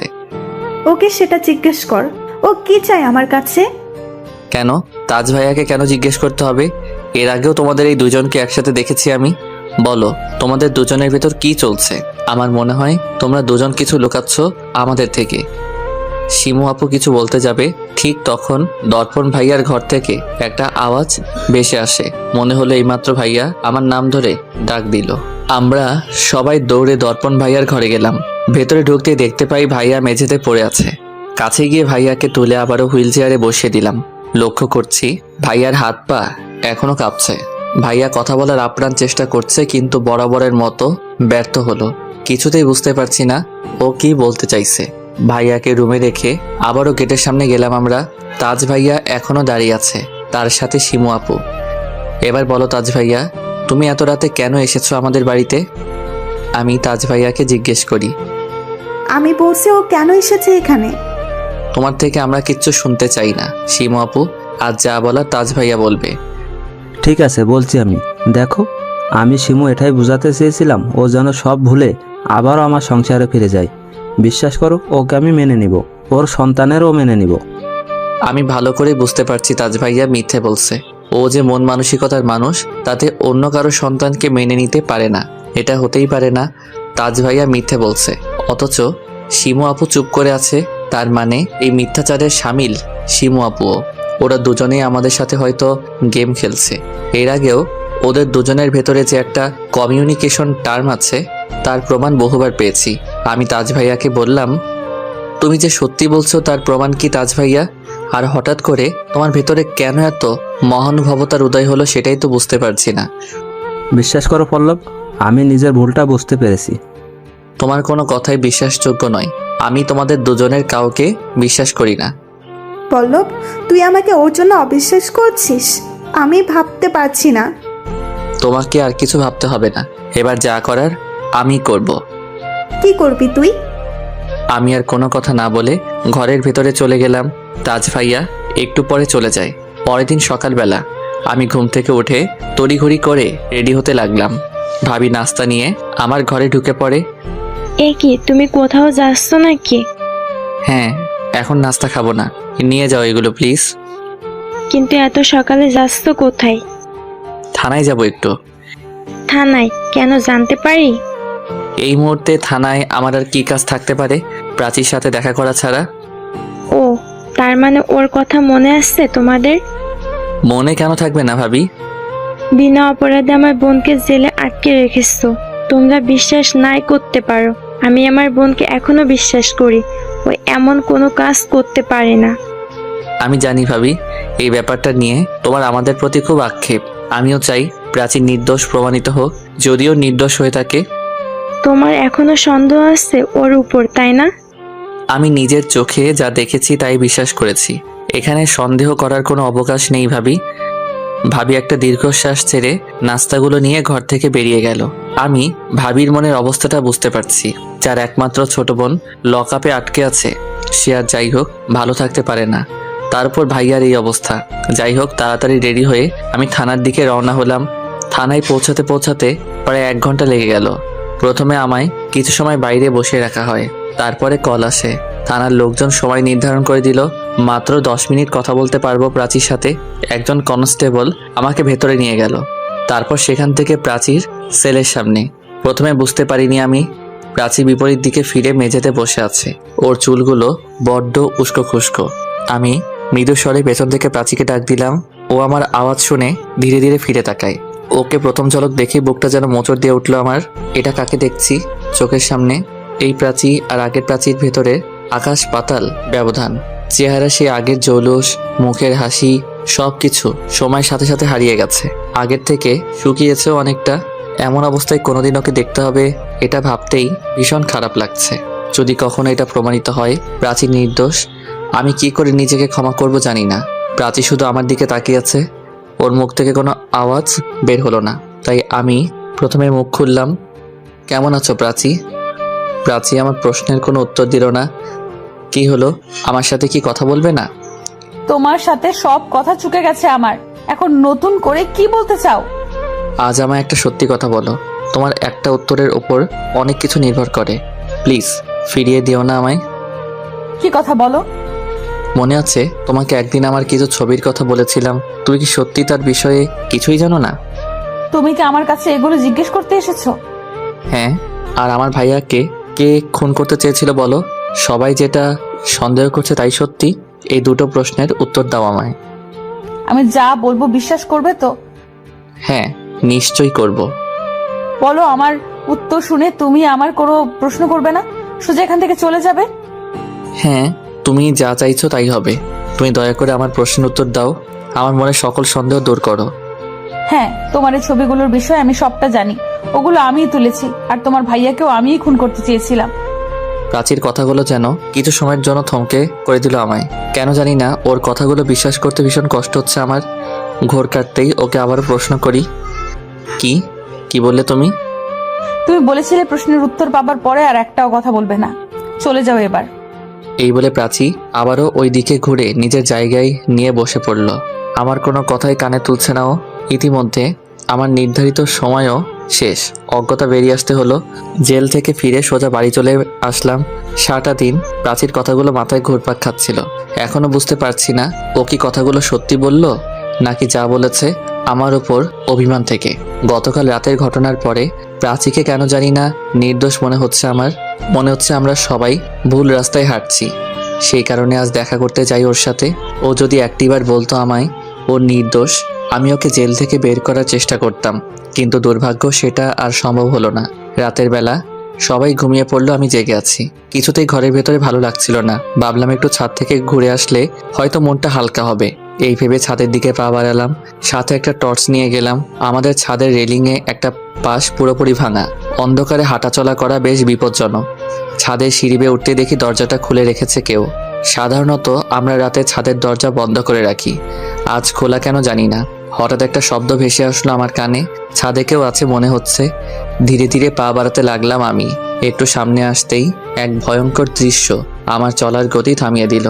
ভাঙা রেলিংয়ের পাশে দর্পণ ভাইয়া হুইল চেয়ারে বসে আছে। ওর দুপাশে দুজন দাঁড়িয়ে।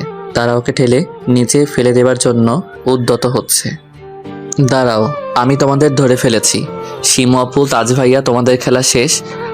আমার কথা শুনে বাড়ির অন্যরাও ছাদে চলে আসলো। শিমু আপু তার তাজ ভাইয়াকে একসাথে দেখে সবাই অবাক। শিমু, তুমি দর্পণকে এখানে নিয়ে এসেছো কেন? আর এই লোকটা আবার এসেছে এই বাড়িতে? বুঝতে পারছো না ভাবি কেন এসেছে? ওরা দর্পণ ভাইয়াকে এখান থেকে ফেলে দিতে চেয়েছিল। কি হচ্ছে এখানে এসব? আমরা তো কিছুই বুঝতে পারছি না। পল্লব বাবা, কি হয়েছে বল আমাদের। এক্ষুনি বুঝতে পারবে কি হচ্ছে এখানে। শিমু আপু, তাজ ভাইয়া, তোমরা আমাদের ট্র্যাপে ফেসে গেছো। এবার ভালোই ভালোই সত্যিটা স্বীকার করো। তুই আমাদের ভুল বুঝছিস পল্লব, আসলে সেই রকম কিছু না। আমি ভাইয়াকে উদ্দেশ্য করে বললাম, ভাইয়া তুই বলবি নাকি সবটা আমি বলবো? আমার কথা শুনে হুইল চেয়ার থেকে উঠে আসলো।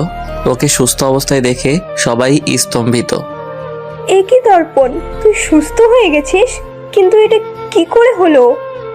আমি বলছি আম্মা, ভাইয়া তো সুস্থ। গতকাল রাতেই হয়েছিল, মনে আছে? আমরা সবাই ভাইয়ার গলার আওয়াজ শুনতে পেয়েছিলাম ঠিক তখন। তাহলে তখন সবটা জানাসনি কেন আমাদের? যাতে আসল অপরাধী হাতে নাতে ধরতে পারি আমরা। আমরা জানতাম ভাইয়াকে ক্রমশ সুস্থ হতে দেখে শিমু আপু আর ওর পার্টনার ঘাবড়ে যাবে। ওরা কখনোই চাইবে না ভাইয়া সুস্থ হয়ে উঠুক। ওরা আবারও ভাইয়ার সাথে সেটাই করবে যেটা আগেরবার করেছিল। হ্যাঁ, আমাকে খুন করার চেষ্টা প্রাচী করেনি। তার পেছনে শিমুল আর ওর স্বামীর হাত ছিল। ওরা আমাকে পুরোপুরি মেরেই ফেলতে চেয়েছিল, কিন্তু ওদের দুর্ভাগ্য আমি বেঁচে গেছি। আমি ঠিক জানতাম আমার বোন কোনো অন্যায় করতে পারে না। দর্পণ, আমায় একটা কথা বলো তো, তুমি প্রাচীরকে কেন ফাঁসালে? সেদিন হাসপাতাল যখন পুলিশ জিজ্ঞাসাবাদ করতে আসে, তুমি এদের ধরিয়ে দিলে না কেন? ভয়ে, আমার মনের ভয়ে আমাকে মিথ্যা বলতে বাধ্য করেছিল। ভয়? কিসের ভয়? তোমরা যখন সকালে হাসপাতালে আমায় দেখার জন্য আসলে, মনে আছে তো? শিমু আগেই আমায় দেখার জন্য আসে। সেদিনও আসলে আমায় দেখতে আসেনি, আমায় ব্ল্যাকমেল করতে আসে। ও আমায় ভয় দেখায় যদি আমি সত্যিটা পুলিশকে জানিয়ে দিই, তবে ওর লোক আমাদের পরিবারের সবাইকে শেষ করে দেবে। এর আগেও নাকি ও একবার প্রাচীকে খুন করতে চেয়েছিল, কিন্তু দুর্ভাগ্যক্রমে প্রাচী বেঁচে যায়। ওর কথা শুনে প্রচণ্ড ভয় পেয়ে যায় আমি। ওর কথা মতো প্রাচীকে ফাঁসিয়ে দিলাম আমি। বিশ্বাস করো সিমরান, আমার ওই সময়ে এছাড়া আর কোনো উপায় ছিল না। আমি যা করেছি তোমাদের সবাইকে বাঁচানোর জন্য। সব বুঝলাম আমরা, কিন্তু শিমু দর্পণকে কেন খুন করতে চেয়েছিল? ওর দর্পণের সাথে কি শত্রুতা? আমি বলছি আম্মা, দর্পণ ভাইয়া ওকে আর তাজ ভাইয়াকে একসাথে দেখে ফেলেছিল, আর ওদের সমস্ত প্ল্যানের ব্যাপারেও জেনে গিয়েছিল। তাই ওদের দর্পণ ভাইয়াকে মেরে ফেলা ছাড়া কোনো উপায় ছিল না। সবাই ভাবছো তো কিসের প্ল্যানের কথা বলছি আমি? শোনো তবে, শিমু আপু আর তাজ ভাইয়ার ভীষণ পারিবারিক অসচ্ছলতা চেয়েছিল। ওরা চেয়েছিল কিভাবে অনেক টাকা উপার্জন করা যায়, আর তার জন্য আমাকেই মাধ্যম হিসেবে ব্যবহার করে। শিমু আপু আমার সরলতার সুযোগ নিয়ে প্রথমে ইমোশনাল ব্ল্যাকমেইল করে, আমাকে বাধ্য করে ওর সাথে ঘনিষ্ঠ সম্পর্ক করতে। আমি রাজিও হলাম। শিমু আপু তখন আমাদের সেই ঘনিষ্ঠ মুহূর্ত রেকর্ড করে, যাতে পরবর্তীতে আমাকে ব্ল্যাকমেইল করে টাকা আদায় করতে পারে। কিন্তু ওদের দুজনের কপাল এতটাই খারাপ ছিল, ভিডিও রেকর্ডার ক্যামেরাটা বাড়ির গেটের সামনে ফেলে যায়, আর সেটা অন্য কারো হাতে পড়ে। আমি জানি সেই ভিডিও রেকর্ড ভাবির হাতে পড়েছিল, আর ভাবি আমাকে ব্ল্যাকমেইল করত। কিন্তু ভাবির সম্মান বাঁচানোর জন্য আর সেই প্রসঙ্গ তুললাম না। ভাবি যেহেতু নিজের ভুলটা বুঝতে পেরেছে, আমি চাই না সে সবার সামনে অসম্মানিত হোক। শিমু আপুদের সমস্ত প্ল্যান ভেস্তে গেল। এরপর শিমুল আপু জানতে পারে ও সত্যি অন্তঃসত্ত্বা। ও কখনোই আমার সন্তানের মা হতে চায়নি, চেয়েছিল আমাকে ব্ল্যাকমেইল করতে। কিন্তু হয়তো সৃষ্টিকর্তা এটাই চেয়েছিল শিমু আপুর গর্ভে আমার সন্তান আসে। ওদের এদিক থেকে লাভই হয় এক প্রকার। শিমু আপু আর তাজ ভাইয়া নতুন করে প্ল্যান করে কি করে এই সন্তানকে কাজে লাগিয়ে আমার সম্পত্তি হস্তগত করা যায়। ভাইয়া ওদের এই সমস্ত প্ল্যান জেনে গিয়েছিল। পরিশেষে ওরা ভাইয়াকেই সরিয়ে দেবার কথা চিন্তা করে। ভাইয়া গতকাল আমায় সবটা খুলে বলেছে। আমি ওকে বলি 2 দিন অপেক্ষা করতে, যাতে এদের হাতে নাতে ধরতে পারি। এবার বুঝতে পেরেছি ওরা আমার বোনকে কেন ফাঁসিয়েছে। রাস্তের সাথে তোমার বিয়ে হলে ওদের স্বার্থ সিদ্ধি হতো না। ওই দিন রাতে তাজ ভাইয়া বাহির থেকে আমাদের অন্তরঙ্গ মুহূর্তের ছবি তোলে। সেগুলো প্রাচীর ঘরে লুকিয়ে আমার সন্দেহের দৃষ্টি ওর দিকে ঘোরাতে চেয়েছিল। একদম ঠিক এর আগেও প্রাচীর ড্রয়ারে ছবি লুকিয়ে ওর ঘরে চুরি লুকিয়ে রেখে ফাঁসানোর চেষ্টা করে, আর সেটাই হয়। বেচারি প্রাচী শুধু এদের জন্য আজ জেলে বিনা দোষে শাস্তি ভোগ করছে। শিমু আপু আমাদের কথা শুনে সবার সামনে কান্না জুড়ে দিল। বিশ্বাস কর পল্লব, আমি তোর সাথে এমনটা করতে চাইনি, কিন্তু তাজ আমাকে বাধ্য করে ওর প্ররোচনায় আজ আমার এই অবস্থা। আমরা জানি যা হয়েছে তাতে তাজ ভাইয়া দোষী, ঠিক তেমনি তুমিও সমান দোষী। তোমার ভেতরে যদি লোভ না থাকতো কিছুতেই তাজ ভাইয়াকে সঙ্গ দিতে না, তুমি ওকে সাপোর্ট করতে না।